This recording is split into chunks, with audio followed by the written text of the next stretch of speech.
I hate Apu. Hate Apu. And because of that, I dislike The Simpsons. The whole series. Yeah. I love The Simpsons because... You hate yourself. That was Kal Penn. You may remember him from his roles playing stereotypical Indian characters in Van Wilder and the Harold and Kumar film series. And that was a clip taken from a 2017 documentary called The Problem with Apu. You know, the owner of the Quickie Mart in The Simpsons? Well, it turned out that the guy who did the voiceover for Apu's character was a Jewish white guy called Hank Azaria. You may also know Hank from his voiceovers of several other characters in The Simpsons. Excuse me. Hello, welcome to the Quickie Mart. Sir, we can pay you back for the donuts when we find our car. Do you think I am moved by your sob story? I come from a country where the words for sewage and beverage are the same. Yeah, I'm looking for a friend. Last name Keybum, first name Lee. Hang on, I'll check. Hey guys, do I got a leaky bum? Come on, look at the stools. Is there a leaky bum? Hey, Chief, we could arrest every single car thief in Springfield. After the show, Lou. After the show. You know why they got us sitting next to each other. 'Cause we're the two funniest guys in our towns? Damn right. I think by now you've probably figured out the problem here. Within the Indian American community, let me do that bit again.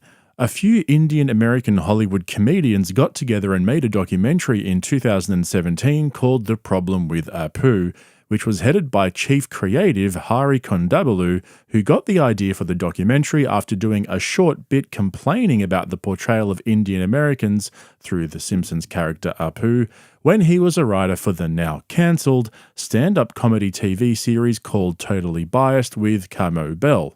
How many of you had to deal with being called a poo or that being referenced?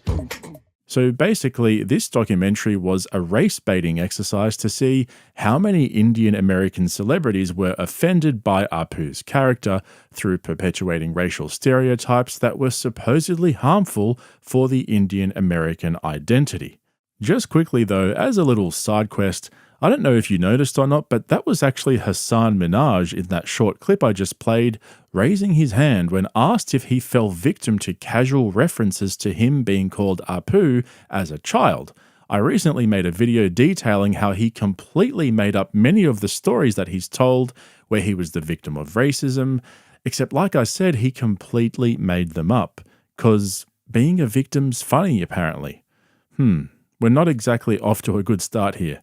Anyway, back to this so-called documentary. As a result of its release, Hank Azaria, the voiceover actor, he decided to come out and cancel himself from voicing 4 characters, including Apu, Julio, Bumblebee Man, Carl, and Lou. After the documentary, the problem with Apu about the convenience store character that you used to voice, you said, I'm not going to voice that character anymore, and I'm not going to voice other characters that you've been with for decades that aren't my ethnicity. Walk me through that decision and if you miss them. Well, I did all those characters with love and to the best of my ability. And as you said, they were created in a time where we didn't think twice about providing voices like that or caricaturing or parodying different ethnicities. And that's that turned out to be part of the problem is we didn't consider it. We didn't consider the ramifications it might have. And in some ways, those consequences weren't clear for 10, 20, 30 years later. It's about acknowledging, for most people, it's just blind spots. It's just not considering what the consequences might be, the effect it might have had on people of color, whether they're Indian or Latin or Black or whatever part of this culture. On the one hand, they didn't want to knee-jerk respond to criticism and just stop doing a voice, because that's what it came down to for me, is do I stop doing this voice or not? Which took really a few years for me to sort out. I didn't want to knee-jerk stop because people, the joke I make, but it's kind of true, is this like 17 hipsters in a microbrewery in Brooklyn deciding who should say what and when? Or is this like a real harm that was done? Okay, first things first. Hank Azaria is an incredibly talented individual. For decades, he's done some of the funniest, most memorable and professional voiceovers we've ever heard, and he well and truly brought those characters to life. But apparently, Azaria was unknowingly committing the act of brown voice similar to blackface, which has its roots in the performative arts where white actors would use burnt cork, grease paint, or shoe polish to darken their skin and perform as black characters.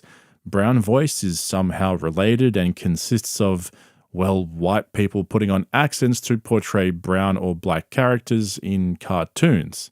I'm not so convinced, as you can probably tell, and either was Akaash Singh, who you probably know as Andrew Schultz's play toy. He themed his whole comedy special around this in 2022, calling it Bring Back Apu. Did you take any shit? Like, you have this defense of Apu, which is a hilarious bit. Thank you so much, man. Thank you. It's so dead on, too. I appreciate it's like, it. why is that offensive? Well, why is that guy offensive? But does anybody give you a hard time about that? I'm getting some comments. What I want to differentiate is the difference between your hurt feelings and being oppressed. Your hurt feelings are valid. And if kids made fun of me for it, that's valid. That hurt. I can go talk to a therapist, but you're not oppressed. And that's what I thought canceling Apu was. It was, we think we're oppressed and we're not at all at that. Well, there was a lot of things going on, right? Like, first of all, there's a white guy doing the voice. Yeah. What's that dude's name? Henry Azaria, the Hank goat Azaria, dude. right? Yeah, that's my guy, bruh. He was on, what else was he on? Oh, he's done accent. He's in everything. I understand the context with which The Simpsons was created. It was a show that came out in the late 80s. I didn't know any Indian actors, much less voiceover actors, to do that voice. So he did it, and then he brought it to life. And I looked at The Simpsons, and I said, this is the most three-dimensional supporting character on that entire show. Everybody else is a static. Chief Wiggum is static. Moe is completely static. Barney's a drunk loser all the time. Apu is like three-dimensional, and he evolves more than every character on that show, including The Simpsons. He gets married, he loses a business, gains a business, has kids, becomes a father. So, like, I love that story. That's a beautiful story. He's the American dream on that show. Have they completely removed him from the show? He's gone from the show. And I think it's because, dude, Apu, if it was voiced by a brown person, Apu is so many of our parents, and I mean that in the most respectful way. Like, I used to always hear, back in the heyday, people would say, The Simpsons represents every level of society. That's why the politician is a sleazebag and the billionaire is a corrupt f***. And Apu, I really thought, whether they meant to or not, represented the American dream. He came to this country in search of a better life. He worked hard. He was mostly honorable, and he built a f***ing life. And that is our parents. And we should all be so proud of our parents. And it sucks that a white guy was doing the voice, but at the time, I don't think they had an option. He's doing 12 voices. They just threw him one extra. Right. They didn't have a budget. And then he made it something. So I would say some of the jokes were a little hacky. You can evolve those, but you don't get rid of the guy completely. It was an overcorrection. Ladies and gents, I never thought I'd say this, but Akaash be spitting facts. Like I always say, credit where credit is due, and I truly think that he feels strongly about what he's saying. He's not just using the Apu controversy for clout. You can tell by the way he's talking about it, it comes from a place of deep thought and consideration. And I think coming out like that, leaning into the controversy and making a joke out of it while at the same time sending a strong message to other comedians that they need to stop being such snowflakes about some random cartoon character, yeah, I think that shows great strength of character for Akaash. I mean, when you think about it, every single character in The Simpsons is based on some sort of racial, sexual, or cultural stereotype. That's kind of the point of cartoons. They're caricatures of real-life people with an emphasis on that stereotype. Otherwise, it'd just be a sitcom or a movie, and even those formats are based off stereotypes. And these Indian American comedians who are complaining about all of this, I mean, give me a break. Most of these guys made careers out of playing Indian stereotypes, and now all of a sudden, once they've found fame and fortune, it's offensive. It's like all these rich elites telling us to reduce our carbon footprint. Meanwhile, they're cruising around on private jets 200 times a year and living in massive houses with multiple cars in their garages. Okay, well, here's a fun little exercise for you then. Name one non-white comedian who hasn't made a career out of racial stereotypes or drawing attention to racial prejudices or just in general focusing on their race or identity. Go on, I'll wait for you. I'll give you a hint, it's a very short list. Even our boy Dave Chappelle has been out there using his ethnic background as a source of some of his best skits and jokes for decades. It's basically all Akaash Singh talks about in his own routines, and don't even get me started on Hasan Minhaj. There are so many examples of black and brown comedians who lean into race identity politics to write their jokes, and as far as I'm concerned, if the joke's funny, who cares? Fine. But it's when they start calling out someone else's comedy and creativity as offensive, that's when the hypocrisy gets a little bit too much for me. Yes, Apu was based on a racial stereotype, but so was every Simpsons character, and it's funny, get over it. What about all of Sacha Baron Cohen's characters? We couldn't stop giving that guy awards 10 years ago. Now look, at the end of the day, just like Akaash said, if you're offended, that's okay. But that doesn't mean we need to cancel everything we find offensive. I guarantee you, if you made a law that comedians weren't allowed to use race as the basis for a joke, then none of those comedians who were complaining about Apu would exist. They'd all be doctors and cab drivers or convenience store owners. See what I did there? But anyway, I've given you my perspective. I hope I've done the controversy some justice, and I'm interested to hear what you guys think about all of this, so drop a comment below and I'll pin the best one as usual. Don't forget to subscribe so you get all my videos in your feed, and I'll catch you guys in the next one. Thank you. Thank you. This was a really great episode, guys. You guys did an amazing job. If the whole Burt Kreischer machine story was fake, none of us think it is, but if it was, who cares? It's hilarious. We're just laughing at Burt Kreischer. That would break my heart, yo. It would shake your confidence? And it would break my heart if the machine story wasn't real. You've been calling the machine this whole time for no reason. Nah, I wouldn't care. I'd be so happy with it. I'd be more impressed that you can make up that whole ass story. I thought it was fake. You know, there's nothing quite like an American comedian taking advantage of the polarized political climate by basically just making shit up. Hasan Minhaj has been sprung for using racial tensions for profit, reminiscent of his buddy Juicy Smellit, who completely fabricated a crime to claim victimhood. And we all know how that ended.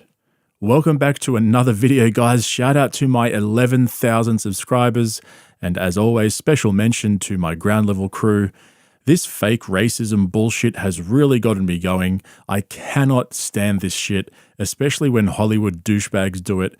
When you create your whole identity off of being a victim, you've got no sympathy from me. And what makes it so bad is that it was all just made up. None of it actually happened. The New Yorker was doing a feature on him, and they fact-checked. The New Yorker fact-checks everything. They don't fuck around. That's like their reputation. He just kept lying to them. He kept telling them all these stories as facts, so they started fact-checking them, and then nothing was adding up. Like, the daughter hospitalization short, there's no record, hospitalization record. The building didn't have any record of anything. They, like, were very thorough. Yo, that's some wild shit to, like, hold on to the lie outside of the show. Okay, so here's the breakdown. You probably know Hasan Minhaj from his cringy comedy specials on Netflix. The New Yorker decided to do a piece on him, and they tried to fact-check a few of the stories he used in his stand-up routines, only to find out that they didn't add up. First, there's the story about an FBI informant who infiltrated his family's mosque in the Sacramento area back in 2002 when he was a high school junior. The story goes that this guy called Brother Eric, some muscly white dude who claimed to be a recent convert to Islam, infiltrated the community and managed to gain their trust. Apparently, Minhaj was skeptical of Brother Eric from the beginning, so then Brother Eric tried to engage the boys in discussions about jihad. Minhaj decided to play a little trick on Brother Eric by telling him he wanted to get a pilot's license. The police got involved, and Minhaj found himself pinned against the hood of a car. Years later, while watching the news with his father, Minhaj came across a story about Craig Montiel, who posed as a personal trainer while working as an FBI informant in Southern California. So Minhaj said to his dad, "Look who's back, Papa, it's our old friend, Brother Eric." And then in one of his comedy specials, he used that story with a large screen behind him displaying news footage from an Al Jazeera report on this Montiel guy, the actual FBI informant. But here's the thing. The whole thing is made up. It never happened. Montiel, who was actually a real FBI informant, He was working in Southern California. Sacramento isn't even in Southern California, you fuck. So do you want to know the real story? When Minaj was a kid, he was playing basketball with some older white dudes, and one of them dropped a hard foul on him. Apparently he was suspicious that these older dudes were cops, so he used the story about that other FBI informant to link it all together. Like, what the actual fuck? He also made up some random story about finding anthrax in his mail, which his daughter was exposed to, and he had to take her to the hospital, 'cause terrorism, but that was made up too. The best story, though, is the one about the white chick whose parents wouldn't let her go to prom with him because he's brown. You know the prom story, right? What's the prom story? Prom story, the homecoming king is based on the story that he was supposed to go to prom with a white girl, got to the door, she's putting a corsage on a white guy. Oh, because wow. her parents didn't like the fact that Hassan was Indian. And that's terrible, terrible story. Yeah. Lady responds. I know that pain. And so, lady responds and is like, not only is this not true, he asked me days before the prom, I just said no, and not only are my parents not racist, I'm married to an Indian. And you guessed it, this story was completely made up as well. What a guy. This wouldn't be so bad if he didn't actually identify the girl in his special by putting her up on the screen with her face blurred out. It didn't take long for people to figure out who she was and start sending her and her parents death threats. Yeah, that part's true. That actually happened. So here we have this completely full of shit comedy hack sowing racial division to gain clout. And in comes Andrew Schulz with an uncharacteristically funny rant and completely roasts Hassan for being a fucking blow-ass. Take a look. But the crazy thing about the whole situation with him, lying in his specials, or about the stories in his specials, is that, like, if you know his real life, he has these insane things that have happened to him, like completely separate. Like, when he came to America, it was on a boat with a tiger. Really? Did you guys know? Dude, I had no idea. Yeah. It was actually, he was like lost at sea, and it was him and a tiger on a boat, and they forged this real friendship. That's crazy because that all why makes not tell sense. that story? Dude, that makes perfect sense. Tell that story. That makes perfect sense because the tiger, before he came here, I know he grew up in a jungle. A bunch of animals raised him, he knew how to speak to them. It was dude, it was a bear saved his life. It was crazy. And the tiger, he must have made good with tigers because the tiger was a real enemy. Dude, they should make a movie on his life. Bro. They could. Dude, he told me this one story about going to White Castle with his Asian friend, and it was it was one of the most unbelievable stories I've ever heard. It was so many shenanigans. Shenanigans galore. It was shenanigans galore, and I'm like, why not do that? You know? Tell the thing about how he really made his money. He won Who Wants to Be a Millionaire? Oh fuck, I forgot about India, that. and just talk about that. That's how he met his wife. What an amazing life experience. Yeah, dude. That you can play off of. Anyway, so many things out there. But listen, tons of material for him to still mine. For all of you that are confused right now, news has come out. There's a New Yorker article that. Oh man, that was pretty fucking funny. I'm not gonna lie. Credit where credit is due.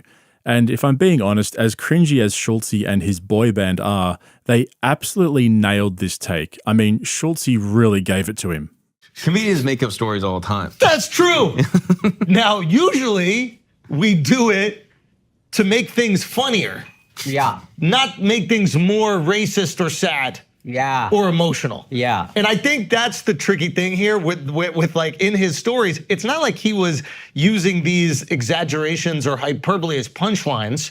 He was using them to kind of make the audience feel worse about him. And then it turns out these things didn't actually happen. Yeah, he made life worse for other people in real life. And so as part of the New Yorker's expose on Hassan, they actually asked him about why he makes shit up to make friends.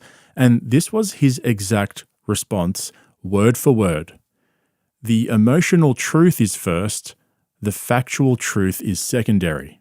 So he'd basically convinced himself that because shit like this could happen, if he fabricated stories around these so-called emotional truths, then because his heart was in the right place, it all makes sense. It's justified.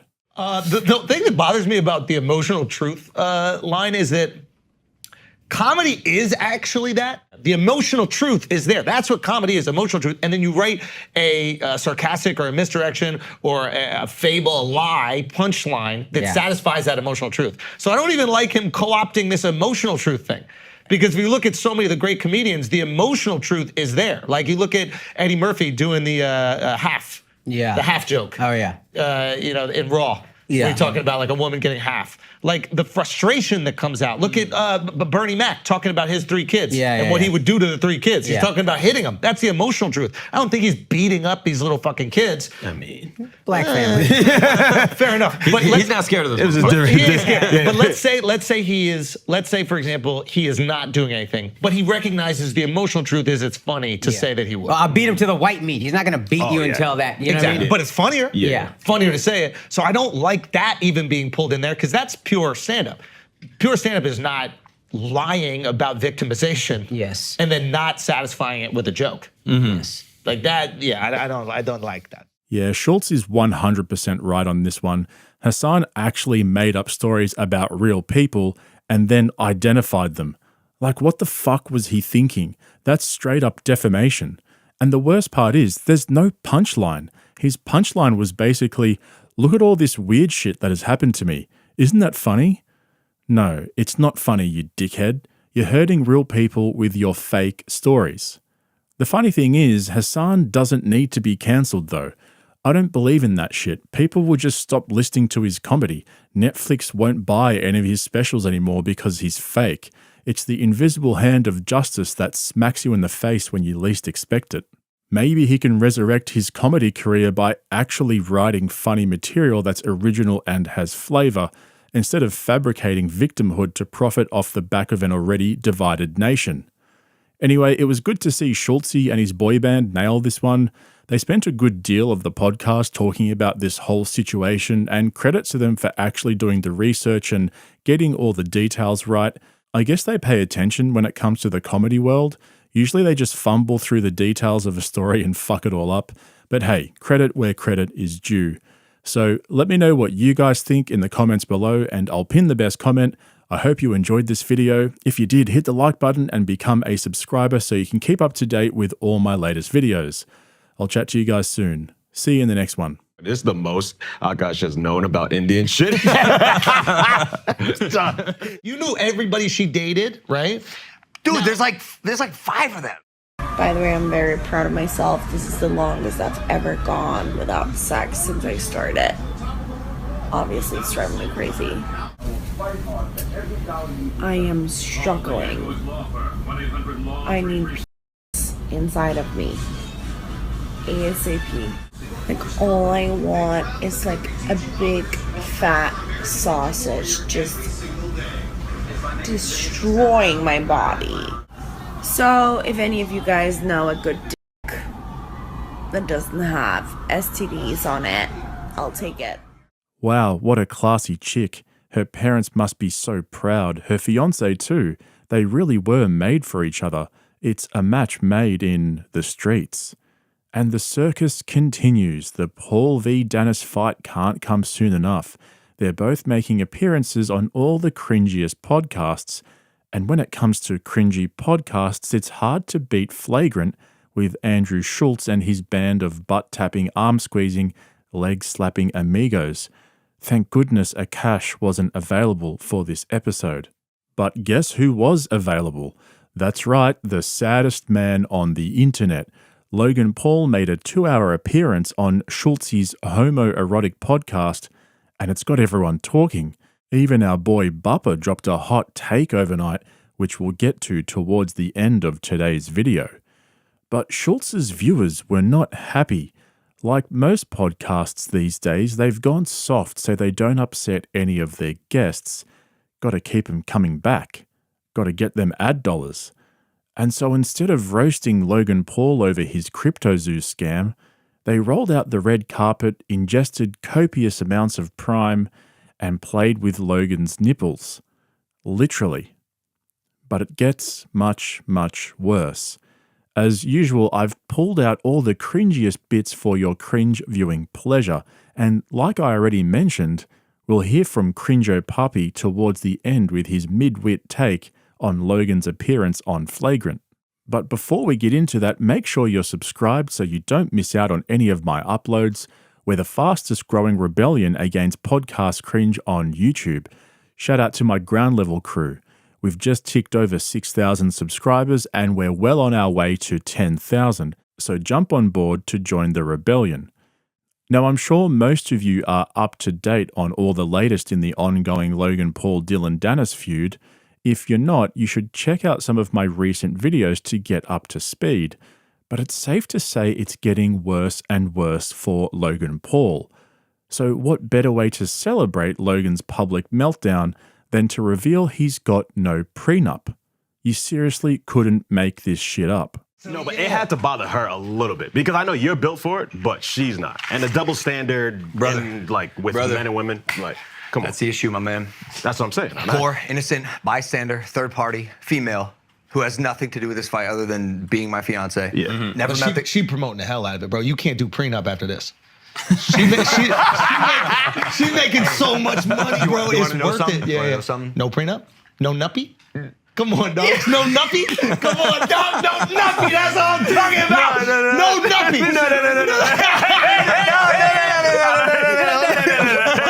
Well, you know, I got Prime because you got me Prime. It's got, maybe it's something. Wow, what a fucking dumbass. I'd feel sorry for him if he didn't deserve it. And speaking of not deserving it, he decided to double down on his offer to Conor McGregor. Shout out to all his CryptoZoo victims. He clearly has you in his thoughts. I challenged Conor. I was like, you're gonna train Dylan for your fight? Okay. I'll bet you $1 million. I bet you $1 million that I beat your fighter. Radio silence. So no response whatsoever for the $1 million bet. Nothing, bro. And I even asked Dylan about it. In the face-to-face, I was like, where's your fucking boy? Where's Daddy Conor with the $1 million bet? He's so confident in you. Yeah. He's like, oh, don't worry about that, blah, blah, blah. Like, he has no answer. And Conor, you know what? I'll tell you what. I'll tell you what, Mr. Moneybags. I'm gonna make this more interesting for you. How about we double it? $2 million. $2 million says I beat your boy Dylan Dennis. I know you're gonna see this. I know you're gonna see this clip. God damn. You're coaching him. You're guiding him. He's definitely gonna show up, right? Yeah, fuck you. Both of you are all bark, no bite. $2 million that says I beat your boy. I will send you the contract tomorrow. Wow. But no, he's not gonna respond. All bark, no bite, both of them. That was crazy how you gave him an Australian accent, bro. Come on. I thought that was good. That was pretty good, bro. Hey, Conor, take that. That was good. You hate it. And just when you thought his lack of self-awareness and inability to read the room had reached new heights, he had the balls to brag about being a billionaire with the perfect life. Yet, still no payments to his CryptoZoo victims. Because, priorities. If he does beat you, have you thought about what you do? Probably enjoy being a billionaire, married to a supermodel, and become WWE champion, run a podcast that's #1 in the world, sign athletes to Prime repeatedly, go live on a farm, smile every single day of my life, have kids, raise a family, be happy forever. Come on, bro. Good light down. Come on, bro. That's fire. Beautiful. Concerned about that, but you went for it. I thought it was the right decision. What a straight up piece of shit. But hey, it wasn't all bad because Al came to save the day with some unscripted truth bombs that provided some much needed relief for those of us who sat through the whole podcast. And, well, Logan didn't exactly like it. Because I can say to Jake and to the internet, I can say I do believe I'm the better boxer. That's... Yo, come on, Al, you're doing that thing where when he says something serious, you laugh. Yeah. Why do you always do that thing? I want him to be serious with us one time. Like, come on. Be serious, bro. Be serious. Come on, let me squeeze your arms again. Yeah. Be serious, bro. Come on. He can't get nothing. You got Prime, you got wrestling, you got everything. You got the podcast. Can he get one thing? Give him the boxing. He's great. He's great. He's way better. Whoa, Milton. Milton, hold your... But then it took a turn and we were treated to another fine example of just how much of a dumbass Andrew Schultz really is. If you listen real close, you can hear both of his brain cells working overtime. Here's what we do, bro. Maximize profits and cut costs. What is the cost cut? Oh, you don't have to pay for ads. You guys are the ads. Bingo. It's the fucking Tesla model. Yeah. Elon never put an advertisement on TV once. Bingo. He is the marketing. So your whole marketing budget is you guys, and nobody can influence better than you guys can. So you saved the hundreds of millions. Oh my God. Yeah. Yeah. Oh, that's fucking genius. Whoever owns Gatorade, we don't know who they are, so they can't be out there. They're not wrestling. They're not on podcasts. They're not boxing. They're not creating news. Like, as annoying as this whole thing with Dylan is, there's still Prime attached to every aspect of it. Yeah. Oh, wow. Yeah. How do you apply that to TV film? Quick shout out to the Kardashians. Never mind. And finally, as if it were scripted, Logan and Schultz had an NPC moment where they heard the words they were saying out loud, but just couldn't quite make any sense of them. How would you describe the intelligence of your audience? That's an awesome question. Like a IQ range, where would they be? Sure, if that's how you want to quantify intelligence. I think our audience, this is what I think of our audience. I think our audience would listen to like a Lex Friedman podcast and be like, yeah, I get it. There's problems in the world, but why are you guys being so gay about it?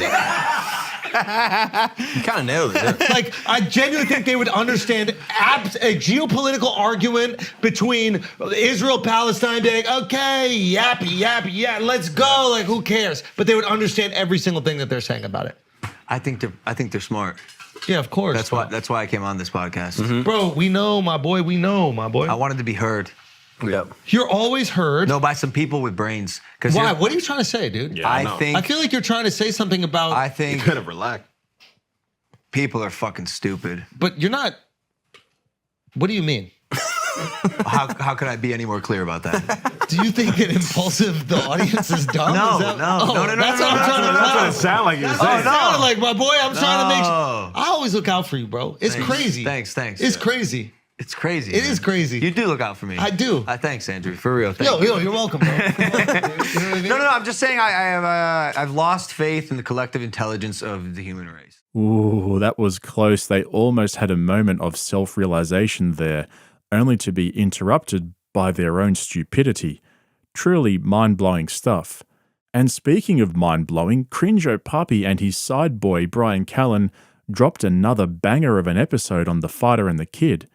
And as usual, they offered another dumbass take on the whole Logan Paul Dylan Dennis situation.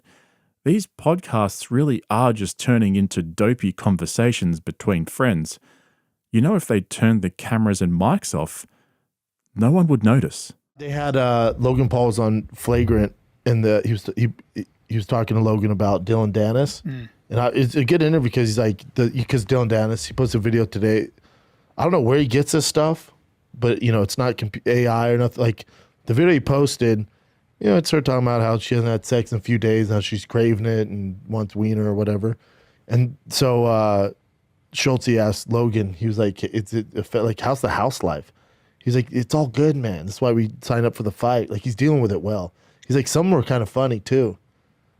And then Dylan, the guy winning in this would be Logan Paul. All the way to the bank. And I think if Logan Paul boxes Dylan Dennis, I'm putting all my money on Logan Paul. Yep. But then also, it's not no disrespect, but Dylan says he has a picture. It's like a super promiscuous picture of her, probably hooking up with a dude. And Logan's like, I sat down with him, just me and him, no one around. And he's like, I think you're full of shit. You don't have a picture. And then Schultz, he's like, did you ask your girl though? He's like, yeah. Do you know what he's talking about? She's like, I have no idea. So then Logan's like, and I told Dylan this. If you do have that picture, my fiance's not aware of it, that's a crime.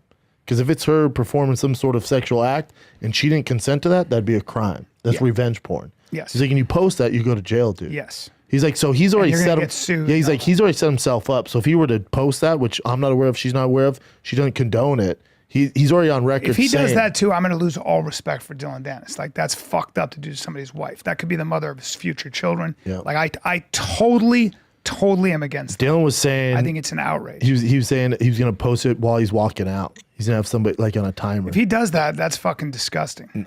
These kids, man, there's just no rock bottom. I don't get it. It's so low class to do that. It's also a crime. It's also a violation of somebody's privacy. Well, it's everything. Revenge porn is It's a all felony. shit. It's all shit. Like if I sent you a dick pic and then you posted it, Well, I would. that's a felony. You get more followers. It would be worth it. Yeah. But yeah, I am totally against that. Like with every fiber of Yeah, I still, there's no need for it. I hope he doesn't How long stoop do you that keep low. doing it? Like you've done it. Now, It's already hopefully changes. stooping. It's hard for me to. Now the video post this morning got 6 million views at 9 a.m. I don't this give a morning. fuck. You know what I'm saying? I So don't it's give a like fuck. you think it would die down. But if you want to be that person, then okay. But I agree. I don't like it. I don't think there's any need for it. Hopefully the fight happens. But it's made the fight. It's supposed to be the co-main event. It's made it bigger than the main event. KSI and Tommy Fury. Nobody's talking about it. Everyone's talking about Dylan Dennis. So he did his job, and that's what Logan said. It's like, this is why I had signed the dotted line. We're talking about it. Like, yeah, he was like, I knew he was going to be the ultimate troll, which he is. I don't know if he expected this much, but this is what Dylan's pretty good at social media. It's just toxic, man. I just don't like it. Look, if Dylan Dennis gets in there with his gloves and fights him, I want to see that. But apparently, I heard, I didn't know this, Dylan doesn't show up for a lot of fights. Yeah, he's fallen out. He's fallen out of a few fights. But falling out or just doesn't show up. Like he wouldn't not show up For whatever on the reason, day he of. falls out. Yeah. Wow. I hope it happens. I'll watch. Yeah. Is there a video of him practicing training for it, Dylan, or no? I don't know, nor do I care. I'd rather watch the videos of Logan's girlfriend than him training. Where's your money on this fight? I mean Logan. Yeah. Logan's bigger too. I don't care about size. It's just skill. It's Logan boxes. Dylan doesn't box. I'd pay for it though. Take my money, Well, Logan. Dylan's going to make a lot of money if he shows up. Yeah, big time. He's going to lose apparently lose a lot of money if he doesn't show up too. Lose Yeah, he has in the stipulation in the contract, right? Where he gets penalized. $100K. But Logan already said like he's gotten 500,000 followers off of this, so like he already made his money back if he did pull out. Yeah. And if he does pull out, then Mike Perry steps in, which gets really dicey for. That'd be a bad idea. That'd be a bad idea. This has to be a record for fitting the most dumbasses in one video. And you know, one thing I just realized from watching that is both Flagrant and the Fighter and the Kid have the same amount of homoerotic energy, except one is high energy and the other is low washed up energy. And speaking of washed up, the numbers on the Fighter and the Kid really have stalled. I mean, how much longer do these guys keep it going? Seems like Rogan's magic wand is starting to lose its spell. It's almost as if it's time for another intervention. I think you'd be surprised. No wonder Callan is so keen to get Bubba back in the ring and wet his beak. Perhaps a Jake Paul-Brendan Shaw boxing fight would boost their numbers. I'd certainly pay good money to see that.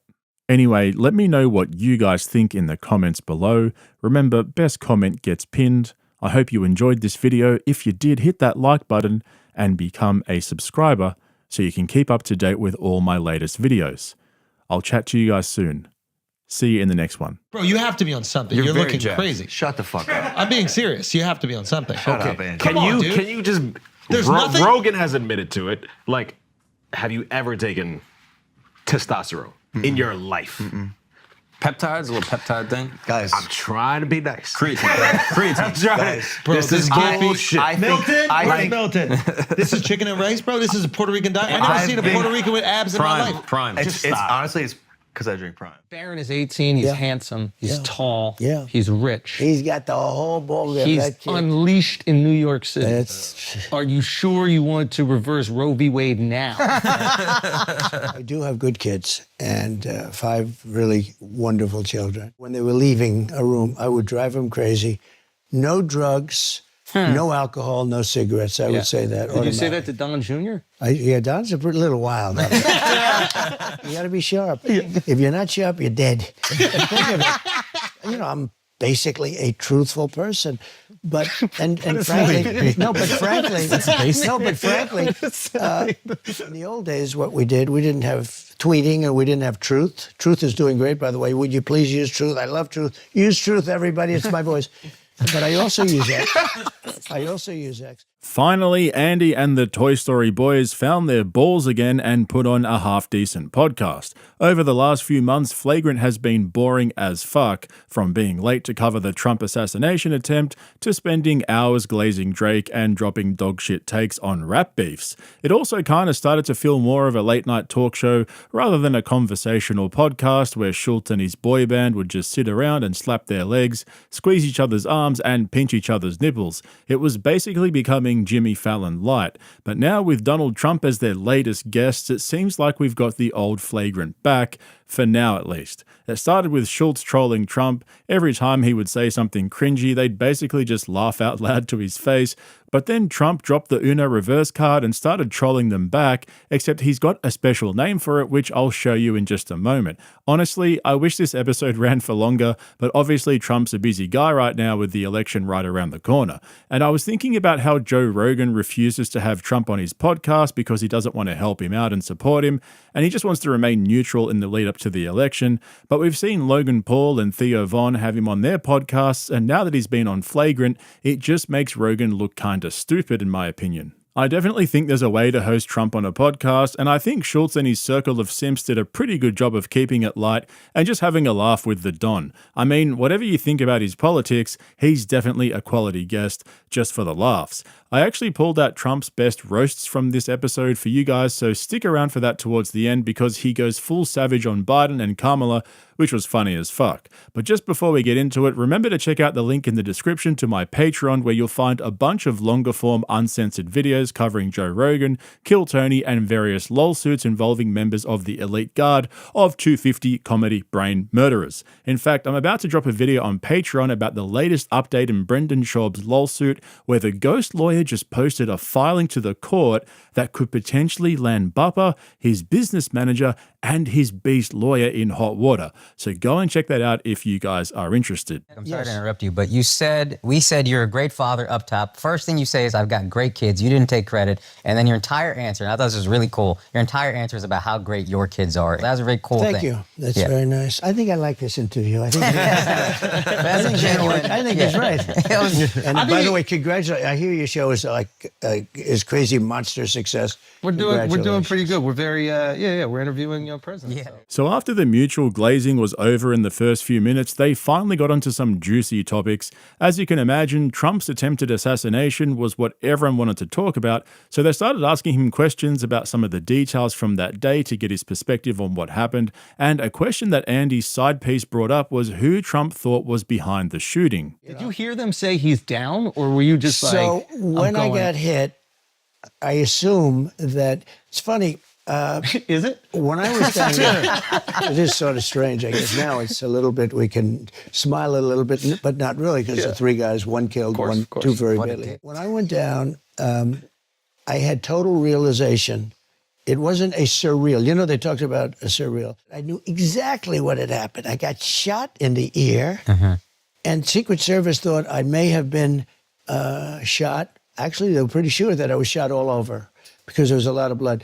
Just a little fact, if you get shot in the ear, it's the bloodiest place. It bleeds more than anything else. Oh, wow. Yeah. And here I am. We're doing this wonderful interview with four geniuses that are hot as pistols, right?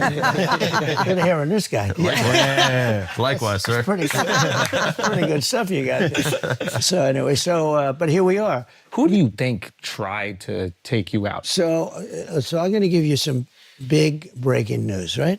Love that. Because I know the kind of show and it's entertainment, but it's also very serious. I mean, I get the whole picture. And you know what? If it was just funny stuff, you wouldn't have the success you've got, to be honest with you, right? Yeah. It's nice to intersperse it, but I'll give you something. So, first of all, I have great respect for the Secret Service. And the guys that were with me, I went down and I did a good job going down because those bullets were winging over my head. If I would have been up for another couple of seconds, I also wouldn't have been here. But I didn't consider that as lucky as turning to the right at that it was like 1/16 of a second was the only time that I was safe, essentially. Right. If I would have gone a little further, I would have been hit. If I would have gone not as far, I would have been hit. Yeah, it's pretty obvious that Trump was avoiding the question there. And the funny thing was, the more he rambled on and avoided it, the more curious I became as to why he wouldn't just be straight up about who he thought was behind the shooting. Eventually, though, Trump revealed the new information about the shooters that supposedly hadn't been released yet, and then went back to avoiding the question again. Seriously, just take a look at how hard he tries to avoid revealing who he thinks was behind the shooting. At one point, he literally just talks over Akaash when he tries to get him back on topic, and then after a few minutes, Schultz and Akaash realized he was deflecting and they called him out for it. So Trump finally admitted that he was avoiding the question. And the amazing thing is, the sign is always on my left, and it's always at the end, and I only use it 20% of the time, maybe even less than that. And this was time a it's on the chart. right. This was a chart on immigration because I have the record. I did a great job in immigration. They are not doing too well right now. Stay on the breaking news. Stay on the breaking news. So here's the breaking. So you have this shooter, and you have another shooter, right? Yeah. So this shooter had 3 or so cell phones. The FBI's never gotten them opened. Wow. The other shooter, 3 apps, they call them. And I believe they were foreign-based apps, from what I understand. Oh, wow. They haven't opened them, and they're foreign-based. And, you know, you hear all about Iran, because I was rough with Iran, but I want to see Iran do great. I want to see Iran do great. Yeah. But I want to stop all the killing and all this. And I was rough on Iran, and they supposedly have a hit on me. In fact, I think it takes great courage for you people to be interviewing me, because it could be now, you know. Yeah. Well, we didn't know that before we got in here. No, if you would have known that, you might not have done this. Yeah, exactly. In fact, this is a good way of me getting the interview to be shorter. All of a sudden, he's going to say, you know, okay, that's it. Thank you very much, ladies and gentlemen. Go see my daughter. The other one had 6 cell phones, and they haven't opened. Now, you know, it's very hard to open a cell phone. Only Apple can do it in theory, unless you have somebody. But they had no problem getting the J6 people's cell phones open. They opened their cell phones very quickly. You know, we have 2 countries in a way. What's happening here is very bad. It's very dangerous. But they should get those phones opened. And, you know, when there's an assassination attempt on a former president who's now, I'm proud to say, leading in all the polls against the Democrat, I don't know which one is running. You know, you don't know what the hell's going on. I'm the only one that had to run against 2. I run against 2 Democrats. But this is a first. We create a lot of firsts. Usually you run against somebody. Here I run. I had the debate. I was way up on him. Yeah. And then they say, oh, let's put some. This is like with Dana White, a fighter. So you're fighting, and the one guy's getting killed. And they say, oh, that's okay. Let's put in another fighter to finish it off. Okay. And you're fighting. You say, hey, wait a minute. I have a brand new fighter in here. WWE. I spent $150 million on beating Biden. And then all of a sudden, I hear that they're going to overthrow him. It was a coup. I mean, it really was. When it comes to the assassination of a president, leading candidate, former president, all that, I think the rules have to go out, and they have to open those things, and they have to find out. So the one guy has 6 phones, lots of messages to people. Who are those people he's calling when he's hiding behind a bush? So if you had to guess, I'm sure obviously you've thought about this a lot. It's an assassination attempt. If you had to guess, who do you think is responsible? These are great questions. What the hell? I don't get these questions from the fake news. Rosie O'Donnell's not asking like this. Deface the Nation. They have the woman on Brennan. She's on Deface the Nation. She was terrible with you know, the way she handled J.D. Vance, who did a great job the other night. He did do a great job. But I don't get questions like that. Did you ever hear of the show? Deface, ladies and gentlemen, it's Donald Trump on Deface the Nation. It's called Face the Nation. They hate me. No, they spend millions of dollars. They would name a show that? Oh, I see. You didn't hear of it. That's good. They spend millions of dollars on the name CBS. Yeah. And then I come along and I say it's Face the Nation. It's well done. Or Meet the Fake Press. You know, Meet the Press. You're good at this. I say Meet the Fake Press. Yeah. And they spend all this money, and then I say it once, and it goes to millions of people. Yeah. But no, they are fake. But some of these questions are much better. Well, thank you. I appreciate that. I'm honored. Much better. You still haven't answered, though. That was the best dodge in the question. That's your second best dodge in your life. You almost charmed us out of it. Trying to get out of it. All right, fair enough. Out of all the shit that Trump has done throughout his life, you've got to admit that he was born to be a politician. He ducks and weaves his way through questions just like Floyd Mayweather Jr. in the ring. And the best part is, Trump has a name for it. He actually calls it the weave. As soon as he said it, my first thought was, I hope Shane Gillis is watching this so he can start perfecting the weave. You know, I do a thing called a weave. Yeah. And there are those that are fair that say, this guy is so genius. And then others would say, oh, he rambled. I don't ramble. If I start a story, what you do is you weave things and you do it. You have to have certain things. You need an extraordinary memory because you have to come back to where you started. Yes. You always a weave is only good They if don't you give come you credit back. for that. Yeah, it's true. That you could go all the way over here and then I get can back. go so far here or there, and I can come back to exactly where I started. Now, someday when you don't come back to where you started, You're Biden. then you say, no, but the weave is the way. So anyway, I do a weave. I call it the weave. And some people think it's so genius, but the bad people, what they say is, you know, he was rambling. Yeah. It's not a ramble. There's no rambling. This is a with weave. me. This is a weave. I Yeah. call it the weave. Good name. I'm not sure. That's another name. We had fake news. Yeah, We came yeah. up with lots of names. Right? Yeah. But the weave is, I think we should make the weave a part of that stable. Yeah, you really weaved away to answering my question twice. That's brilliant. So I don't even want to know the answer anymore. Yeah, I'm gonna keep weaving. I lost interest. We'll weave back. Let's weave back to his question. Because this is where it started. So we'll weave back to his. I sort of hate answering it because I don't want to give any false identities. I don't want to do anything having to do with creating something that isn't there. You would look at Iran. Iran has an open threat out for me, and that's bad. So, I mean, there are others that could be in that category. Look, I took in hundreds of billions of dollars from China at a level that no president took in anything. I had tariffs on China, took in hundreds of billions of dollars. They're still there. That without me, they wouldn't have those tariffs on. So you could say, but no, I think Iran would be the one. So at first I was kind of surprised that he would blame Iran for the shooting, but the more I thought about it, it started to make sense. I don't know what you guys think, but to me it sounds like he was trying to avoid blaming any domestic actors in the lead up to the election because, like he said, he doesn't want to throw fuel on a fire that's already burning.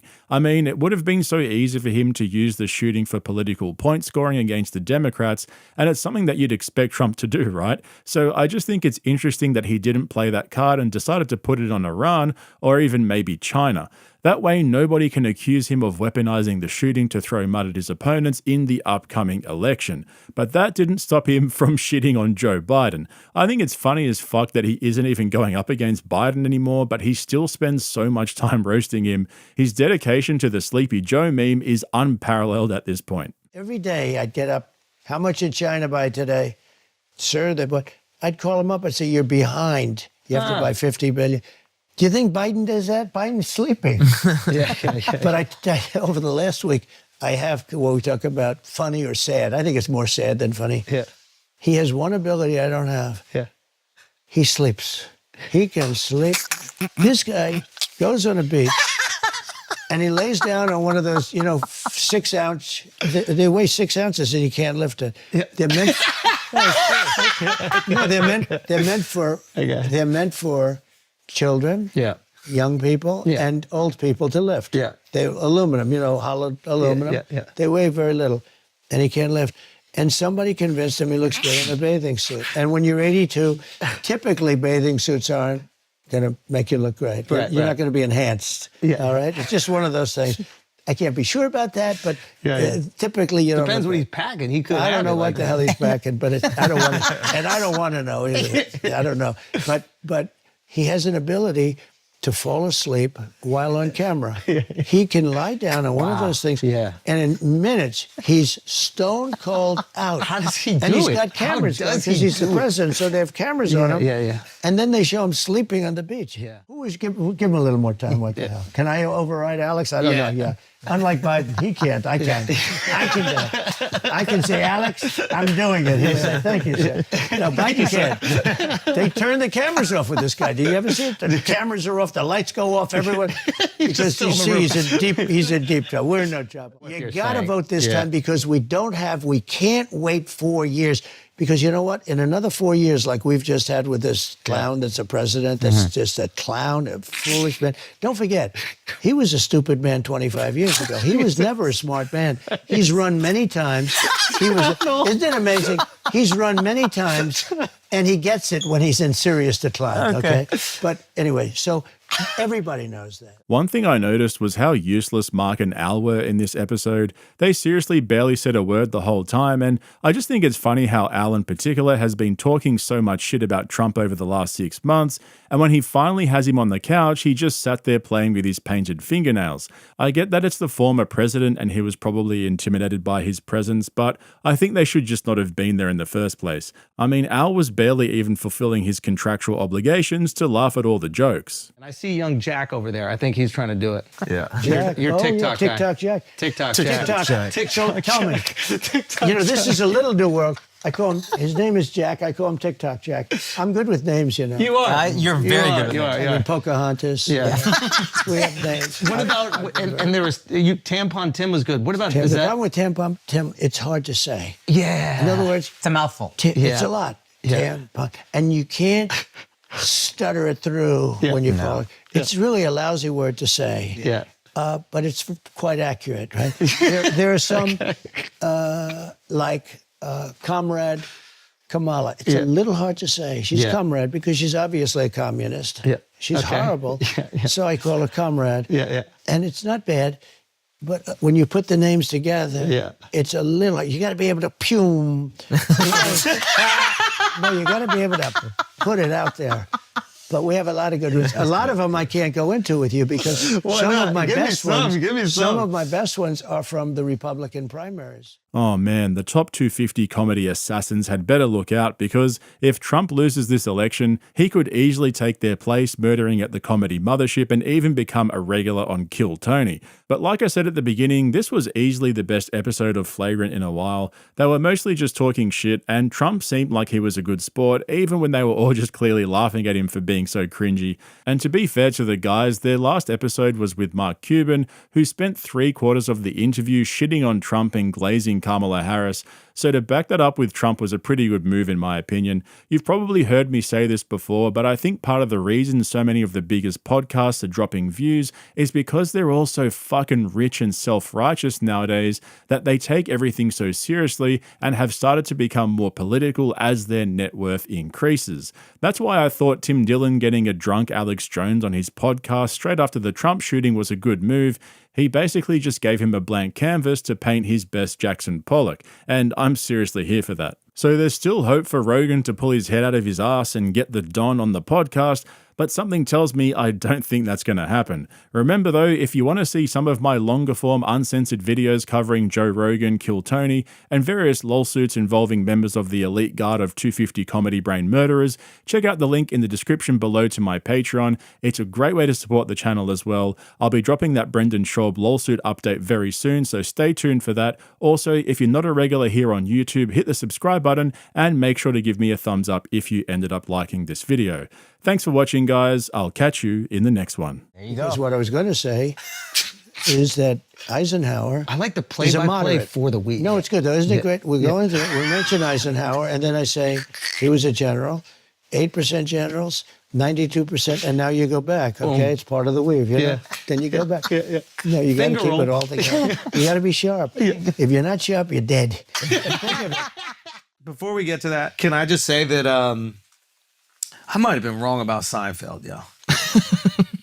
I might have been wrong about Seinfeld. Did he say something nice about you on a podcast? No, not at all. Despite him being very rude to me. I've never met him. He'll let you down. I met him once. Yeah. That's why he doesn't like him. Yeah. It's not even his real last name. What's his real last name? He's something not Jewish. He's not even Jewish. All the reason to like him Seinfeld more. pretends to be Jewish. You don't know that? That just makes me love him more. Seinfeld's not actually Jewish. An insincere compliment is just as nice. I don't care if they're lying to my face. It doesn't matter what they think anyway. What the f are you talking about? This is ridiculous. All right, guys, welcome back. There's a lot going on here, so I'm going to get straight into it. As you may have heard, over the weekend, Jerry Seinfeld made the commencement address at Duke University, and a bunch of students staged a walkout citing his support for the IDF and the Israeli government in general. But Jerry's also been on a publicity tour for his new Netflix movie titled Unfrosted, which is about the origin of Pop-Tarts. So through the commencement speech and all the interviews he's doing, For a guy who's usually quite private and lets his work do all the talking, he's been getting quite a bit of attention. And this is where Andrew Schulz comes in. Our boy Schultzy has been quite vocal over the years about how he thinks Jerry Seinfeld is overrated and untalented, but now all of a sudden Schulz has taken a liking to him and even started to defend him this week. So I'm going to take you through Schultz's emotional arc with Jerry and explain exactly why he's changed his mind. I'm going to take you through a couple of the highlights from Jerry's commencement speech and show you Schultz's reaction to it. We'll also take a look at a couple of clips from Jerry's recent appearance on Bill Maher's podcast, and we'll also hear from Papa Rogan. Like I said, guys, there's a lot happening here, but before we go through everything, I want to give you the underlying point here that I'm trying to make, so you're not going into this blindly. If you're new to this channel, one of the things that my regulars and I dedicate a lot of time to is calling out the hypocrisy of the podcast elites and exposing their lies and contradictions. And one of the things that we've noticed is how Rogan and his buddies are slowly becoming what they always used to criticize. They started out by pitching themselves as an alternative to mainstream media, where they were looser in their conversations. It was a lot more casual and uncensored, which made it easier to watch and listen to. But slowly, as they found fame and bags and bags and bags of money, they began to replace the establishment media and they created their own version of the elite. Their podcast became corporatized, they began to brag about their excessive lifestyles, and they talked down to their fans who called them out for being douchey. They're the living embodiment of the saying, you either die a hero or you live long enough to see yourself become the villain. And so Andrew Schultz's backflip on Jerry Seinfeld this week is the perfect example on this. But first, let me show you how all of this started. Why do they even make the end of the bread? If we don't use it, just stop the bread. It's a good point. It's a good point. Isn't that You've been bringing up great points and acting like that's a regular Seinfeld bit. I'm like, yo, that's a fucking banger. Seinfeld's whole act. I'll write Seinfeld It's right great now. points? Right now. Just right now, like this. Boom. Trash. Seinfeld's trash. Why do they call it air? Air can't jump.